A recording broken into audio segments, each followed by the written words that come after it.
merci. Comme on le dit, à tout seigneur, tout honneur. On est venu d'abord chez les champions de Côte d'Ivoire, l'ASEC d'Abidjan. On avait informé nos collègues présidents qu'on allait faire une tournée pour au moins identifier les clubs et savoir où ils sont domiciliés. À la phase de notre dernière assemblée générale, je crois qu'on aura 40 clubs en ligue professionnelle, c'est-à-dire 16 en Ligue 1 et 26 en Ligue 2. Donc ça fera même 42. Donc on va, au niveau de la Ligue professionnelle, nous avons décidé, avec l'accord du président de la Fédération ivoirienne de football, le président Idriss Diallo, de visiter ces sièges, nos collègues présidents, et pouvoir les identifier et savoir où les trouver en cas de cas.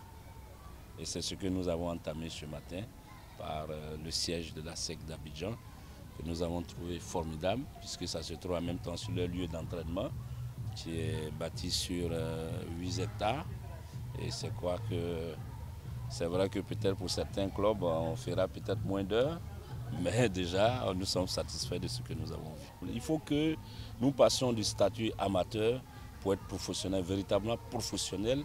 Et c'est ce que nous allons conseiller au club. C'est vrai qu'on ne peut pas avoir les mêmes potentialités que la SEC, mais on peut tricher, on peut tous les clubs n'ont pas les mêmes budgets. C'est comme demander à l'équipe de Lorient d'avoir les mêmes statuts que PSG, ce n'est pas possible.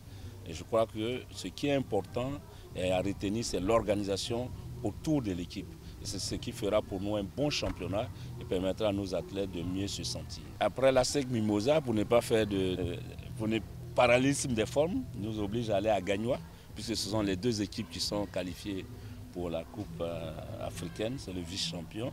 Donc on commençait par Gagnoa et on va revenir pour visiter les clubs qui sont installés à Abidjan et ceux de l'intérieur. On souhaite que tout club ait un siège, quel que soit on ne demande pas des sièges grandeur nature.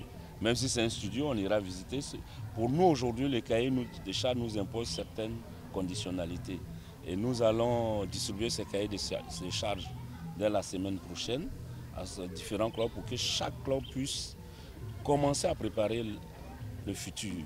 Et le futur passe par notre responsabilité, ça passe par le sérieux que nous allons faire autour de nos clubs. Et c'est ça qui nous permettra aussi de hisser le football ivoirien à un certain niveau. Audio Jungle.